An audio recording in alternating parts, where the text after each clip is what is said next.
Hello friends, welcome to my new travel blog. কিছুদিন আগে আমরা দুরন্ত এক্সপ্রেসে করে গেছিলাম ভুবনেশ্বর। অ্যাকচুয়ালি আমাদের যাওয়ার ছিল ওড়িশার গোপালপুর দারিংবাড়ি। আর এই ট্যুর রিলেটেড সমস্ত রকম ইনফরমেশন আমি তোমাদের সাথে এই ভিডিওতে শেয়ার করে নেব। কিন্তু তার আগে আমার চ্যানেলে যারা নতুন, প্লিজ আমার চ্যানেলটা সাবস্ক্রাইব করে দিও। আমাদের বুকিং ছিল 3 টায়ার এসিতে। আর টিকিট বুকিংয়ের সময় আমরা নিয়েছিলাম একটা মিল, সাথে প্রোভাইড করা হয়েছিল একটা ইভিনিং স্ন্যাক্স আর 1 লিটারের একটা জলের বোতল। লাঞ্চ আমাদের প্রোভাইড করা হয়েছিল প্রায় দুপুর 1টার পর। আর যেহেতু আমাদের 4:20-তে ভুবনেশ্বরে নামার ছিল, তাই 4:10 নাগাদ আমাদেরকে স্ন্যাক্স প্রোভাইড করা হয়েছিল। বাট সত্যি বলতে দুপুর 1টায় লাঞ্চ করে 4টে স্ন্যাক্স আমরা কেউই খেতে পারিনি। তাই চাটা যেহেতু ক্যারি করা ইম্পসিবল, চাটা বাদ দিয়ে সমস্ত স্ন্যাক্স কিন্তু আমরা ক্যারি করে নিয়েছিলাম। চা খেয়ে তারপর আমরা নেমে পড়ি ভুবনেশ্বর স্টেশনে। অ্যাকচুয়ালি এটা কিন্তু আমাদের একটা গ্রুপ ট্যুর ছিল। আর তারপরে আমরা স্টেশন থেকে লাগেজ নিয়ে চলে আসি কার পার্কিং জোনে। সেখানে একটা ট্রাভেলার কার আমাদের জন্য বলা ছিল, যেহেতু আমরা সাথে ছিলাম 9 জন। প্রায় 5টার দিক করে আমরা ভুবনেশ্বর থেকে রওনা দিই গোপালপুরের উদ্দেশ্যে। আর সন্ধে প্রায় 8:30 নাগাদ আমরা পৌঁছোই গোপালপুরে। তারপরে আমরা চলে যাই আমাদের যে রিসর্ট বুকিং ছিল সেখানে চেক ইন করতে। আমরা গোপালপুরে 1 নাইটের জন্য স্টে করেছিলাম স্বস্তি পাম রিসর্টে। এখানে আমাদের 1 নাইটের রুম ফেয়ার পড়েছিল 3000 প্লাস জিএসটি। আর এর সাথে কমপ্লিমেন্টারি ছিল ব্রেকফাস্ট। আমরা ট্রাভেলার কার থেকে নেমে রিসেপশানে এসে চেক ইন প্রসিডিওর কমপ্লিট করে চলে যাই রুমে। ওখানে গিয়েই আমাদের প্রত্যেকের ইচ্ছা হচ্ছিল যে আগে সি বিচে যাই, বাট এতটা রাস্তা ট্রাভেল করে এসে সত্যি বলতে একটু ফ্রেশ হতে মন হচ্ছিল। তাই রুমে চলে এলাম। আর আমি ভাবলাম তোমাদের সাথে রুম ট্যুরটা একটু শেয়ার করে নিই। এখানে কিন্তু রুমে 1 লিটারে একটা করে mineral water per head provide করা হচ্ছিল, তার সাথে নর্মাল ওয়াটারও ছিল। আর রুমটা কতটা বড় তোমরা দেখতেই পাচ্ছ। এক্সট্রা কাবার্ড, মিরর সব কিছুই ছিল এখানে। তাছাড়া এখানে বসার জন্য চেয়ার, টেবিল সবই ছিল। বাথরুমটাও যথেষ্ট বড়, যথেষ্ট পরিষ্কার পরিচ্ছন্ন। একটা soap, lotion, hand wash, body wash, shampoo এগুলো আমাদের কিন্তু প্রোভাইড করা হয়েছিল। এখানে 24 আওয়ার্স গরম জলের ব্যবস্থাও রয়েছে। আমরা যখন সি বিচে পৌঁছোই তখন বাজে প্রায় 9:30। আর সি বিচটা ছিল আমাদের হোটেল থেকে হেঁটে 5 মিনিট মতো। একদম বিচ সাইডই বলতে পারো, বাট বিচের সাথে কানেক্টেড না। হোটেল থেকে রাস্তা ধরে তবে বিচে এসে পৌঁছাতে পারবে। আমরা ওখানে যখন পৌঁছোই তখনও কিন্তু ওখানে প্রচুর লোকজন ছিল। অ্যাকচুয়ালি আমরা গেছিলাম দোলের সময়, আর সে সময় ওখানে কিছু একটা অনুষ্ঠান চলছিল।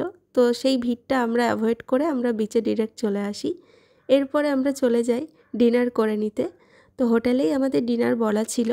প্রায় 10:30 নাগাদ আমরা যাই ডিনারের জন্য। হোটেল থেকে আমাদের কমপ্লিমেন্টারি প্রোভাইড করা হয়েছিল বেক পাঁপড়গুলো, যেটা আমার ভীষণ ভালো লেগেছে। সাথে আমরা অর্ডার করেছিলাম French fry, chicken item, prawn item, crab masala, সাথে রুটি। এরপর আমরা তাড়াতাড়ি ডিনার কমপ্লিট করে চলে যাই রুমে। সকাল সকাল ঘুম থেকে উঠে চলে যাই সি বিচে। অ্যাকচুয়ালি সেদিনই আমাদের দারিংবাড়ি যাওয়ার ছিল, তাই সি বিচে বেশিক্ষণ সময় আমরা স্পেন্ড করতে পারিনি। আর এই দুজন মানুষ, আমার হাজব্যান্ড আর তার কলিগ, বেসিক্যালি আমার হাজব্যান্ডের কলিগের জন্যই আমরা এই ট্যুরটা কমপ্লিট করতে পেরেছি। মানে আমরা ওদের সাথে কানেক্ট হতে পেরেছি। আর সেদিন যেহেতু দোল ছিল, অ্যাকচুয়ালি সেদিন না, তার আগের দিনই দোল ছিল, বাট সি বিচে লোকজনের আবির খেলা দেখে আমি আর নিজেকে কন্ট্রোল করতে পারিনি। তাই আমরা ওখানে একটু দোল সেলিব্রেট করে নিলাম। যতটা সফিস্টিকেটেড ওয়েতে আমরা দোলটা সেলিব্রেট করেছি বলে তোমাদের মনে হচ্ছে ভিডিও দেখে, সেটা যে নয় নিশ্চয়ই আমাকে দেখে সেটা বুঝতেই পারছো।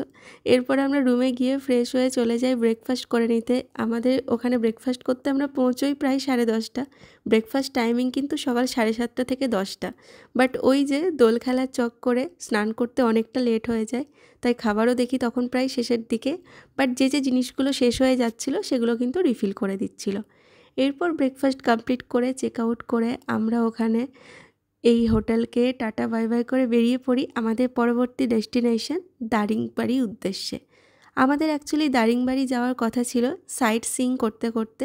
তো প্রথম সাইট সিইংয়ের যে স্পটটা আসে সেটা হচ্ছে তপ্তপানি। বেসিক্যালি এখানে এই মন্দিরের ভেতর দিয়ে যেতে হয়। এখানে একটা ছোট্ট পুকুরের মতো রয়েছে, যেখানে গরম পানি দেখতে পাবে। মানে যেটা হচ্ছে ওই আমরা গোয়াতে গিয়ে দেখেছিলাম, মনে আছে, বুদবুদ তালি বা উষ্ণ প্রস্রবণ যেরকম হয় সেরকমই জিনিস। ওখান থেকে আমরা যখন বেরোই আমাদের প্রত্যেকের প্রচণ্ড খিদে পেয়ে গেছে, বাট বিশ্বাস করো এত বড় রাস্তায় আমরা কোনো ভালো রেস্টুরেন্ট পাইনি, বা হয়তো ছিল, আমরা মিস করে গেছি। তো ফাইনালি রাজপুত ধাবা বলে এই ধাবাটাতেই আমরা খেয়েছিলাম। এখানে আমরা অর্ডার করেছিলাম ননভেজ থালি। ওখানে লাঞ্চ করে তারপর আমরা বেরিয়ে পড়ি আমাদের নেক্সট ডেস্টিনেশন। আমাদের পরবর্তীতে যাওয়ার ছিল একটা মোনাস্ট্রি, যেটা প্রচণ্ড পিসফুল ছিল আর মোনাস্ট্রিটা প্রচণ্ড বড়। আমাদের ড্রাইভার দাদা আগেই বলে দিয়েছিলেন মোনাস্ট্রি কিন্তু 5টা পর্যন্ত ওপেন থাকে, তাই আমরা যদি মোনাস্ট্রির ভেতরে যেতে চাই আমাদেরকে 5টার আগেই চলে যেতে হবে। তো আমরা 4:40 নাগাদ ওখানে পৌঁছোই, আর আমরা ওখানে পৌঁছানোর পর দেখি ওখানে কিছু একটা অনুষ্ঠান হচ্ছে। এটা ওনাদের রিচুয়ালস, সত্যি এটা আমাদের পক্ষে বোঝা সম্ভব না, বাট নতুন একটা কিছু জিনিস দেখতে পেরে সত্যিই ভালো লাগলো। আর আমি যতটা দেখতে পেয়েছি বা ভিডিওতে ক্যাপচার করতে পেরেছি তোমাদের সাথে শেয়ার করলাম। এটা কি রিচুয়ালস তোমরা জেনে থাকলে অবশ্যই আমাকে কমেন্টে জানিও। তারপর আমরা ওখান থেকে বেরিয়ে চলে আসি। আমাদের সেদিনের লাস্ট ডেস্টিনেশন ছিল একটা ওয়াটারফলস, যেটা ছিল এই মোনাস্ট্রি থেকে 15 থেকে 20 মিনিটের ডিস্টেন্সে। সেটা হচ্ছে খাসাদা ওয়াটারফলস। আমি তোমাদের আগেই বলেছি আমরা দোলের ছুটিতে কিন্তু এই ট্যুরটা করেছিলাম। আমরা যখন ওয়াটারফলসের কাছে পৌঁছোই তখন দেখি ওখানে লোকাল কিছুজন রং মেখে স্নান করছে, তাই সত্যি বলতে আর কাছে যেতে ইচ্ছা হয়নি। ওখান থেকে বেরিয়ে আমরা তারপর পৌঁছোই আমাদের যেখানে রিসর্ট বুকিং ছিল মান্দাসারুতে। আমরা যখন ওখানে পৌঁছোই তখন ঘড়িতে বাজে প্রায় 9:30।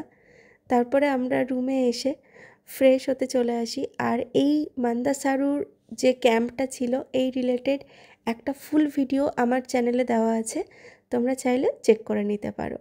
রুমটা কিন্তু পুরো কাঠের। রুমে এসে ফ্রেশ হয়ে আমরা চলে যাই ডিনার করে নিতে। পাহাড়ের লোকজন কিন্তু খুব তাড়াতাড়ি শুয়ে পড়ে, তাই সেদিন কিন্তু ওখানে যিনি আমাদের দেখভালের জন্য ছিলেন তিনি ছাড়া আর কেউ ছিলেন না। সকাল সকাল ঘুম থেকে উঠে চলে আসি ব্রেকফাস্ট করতে। তখন দেখি যারা এখানে কাজ করেন তারা পুরো উনুনের জালে আমাদের জন্য ব্রেকফাস্ট রেডি করছেন। আর জিনিসগুলো কিন্তু শালপাতার মধ্যে তোলা হচ্ছে, যেটা প্রচণ্ড ইউনিক এখানকার, আমি আগেও অনেক ভিডিওতে দেখেছি। আর এটা হচ্ছে ওনাদের কিচেন, এখানে ওনারা রান্নাবান্না করেন। আর আমাদের সেদিন ব্রেকফাস্টে প্রোভাইড করা হয়েছিল গরম গরম ফুলকো লুচি, তার সাথে সুজির উপমা, সবজি আর মশালা চা। চাটা প্রচণ্ড টেস্টি ছিল। এখানে কিন্তু তুমি এলে একটা হোমলি এনভায়রনমেন্ট পাবে। ব্রেকফাস্ট কমপ্লিট করে আমরা পৌঁছে যাই হিল ভিউ পার্কে, যেখানে এন্ট্রি ফি ছিল 10 টাকা। এটা ছিল একটা পার্ক যেটা প্রচণ্ড সাজানো গোছানো। এখানে এনজয়মেন্টের অপশান বলতে এই ট্রেনটা ছিল, যেটা খুব অল্প জায়গার মধ্যে ঘোরাচ্ছিল, তাই সত্যি বলতে আমরা ওখানে কেউই যাইনি। আর এখানে বাচ্চাদের একটা প্লে এরিয়া রয়েছে যেখানে প্রচুর কিছু অপশানস রয়েছে, তোমরা দেখতেই পাচ্ছ। আর এটা অ্যাকচুয়ালি পাহাড়ের অনেকটা ওপরে, তাই এটার ওপর থেকে নিচে দেখতে ভীষণ ভালো লাগছিল। মান্দাসারু নেচার ক্যাম্প থেকে সাইট সিইংয়ের জন্য বেরোতে অ্যাকচুয়ালি আমাদের একটু লেট হয়ে গেছিলো, তাই আমরা কিন্তু পার্কে খুব বেশি সময় স্পেন্ড করতে পারিনি, যেহেতু আমাদের আরও কয়েকটা জায়গায় যাওয়ার ছিল। আমরা ওখান থেকে পৌঁছে যাই আমাদের পরবর্তী ডেস্টিনেশন কফি প্ল্যান্টেশন গার্ডেন। ওখানে গিয়ে প্রথম যে জিনিসটা আমি দেখতে পাই সেটা হচ্ছে ওখানে একটা র্যাবিট ছিল। তোমরা অনেকেই জানো আমার বাড়িতে 2টো র্যাবিট রয়েছে, তাই কোথাও গিয়ে র্যাবিট দেখতে পেলে খুব ভালো লাগে। আর ইনি হচ্ছেন আমাদের ড্রাইভার দাদা, যিনি খুব ইন্টারেস্টেড ছিলেন আমাদেরকে কফি সিডস দেখানোর জন্য। তো উনি নিজে গাছ থেকে কফি সিডস পেড়ে আমাকে দিচ্ছিলেন, যেটা ভীষণ ভালো লেগেছে। আর এটা হচ্ছে কাঁচা গোলমরিচ, ওখানে গোলমরিচ গাছও ছিল। আর এটা হচ্ছে ওখানকার লোকাল তেলে ভাজা, কী বলে আমি জানি না। আর এটা হচ্ছে আলুর চপ, এটা সাইজে ছোট ছিল বাট প্রচণ্ড টেস্টি। পাশেই ছিল একটা পাইন ফরেস্ট, বাট পাইন গাছ এখানে খুব কমই ছিল, ইউক্যালিপটাস বেশি ছিল। আর এই যে ফলটা এটাকে কি বলে তোমরা জেনে থাকলে অবশ্যই কমেন্টে জানাও।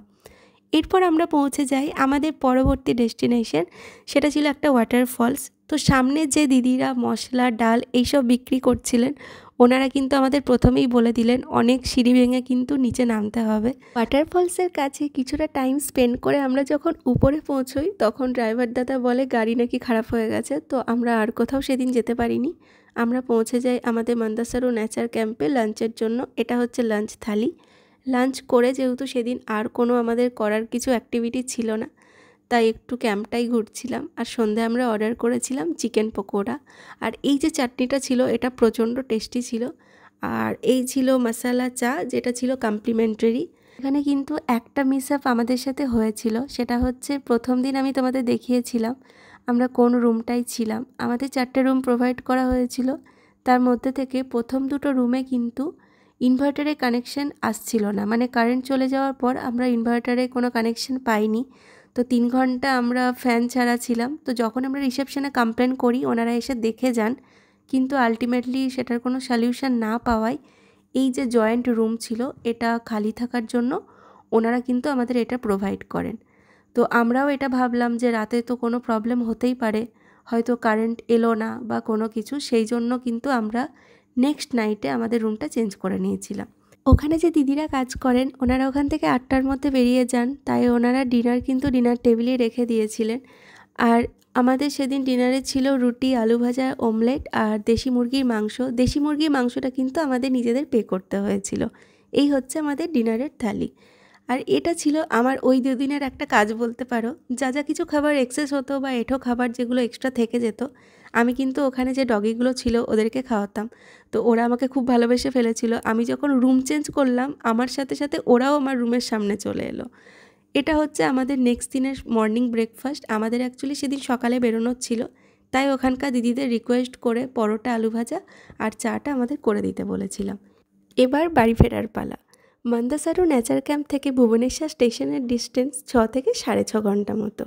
এতটা রাস্তা আসতে হবে ভেবেই আমরা নিজেরা নিজেদেরকে প্রিপেয়ার করছিলাম। আর আমরা ভেবেছিলাম সাইট সিইং করতে করতে ফিরবো, বাট মানডে থাকার জন্য সাইট সিইংয়ের অপশান প্রায়ই ক্লোজ ছিল।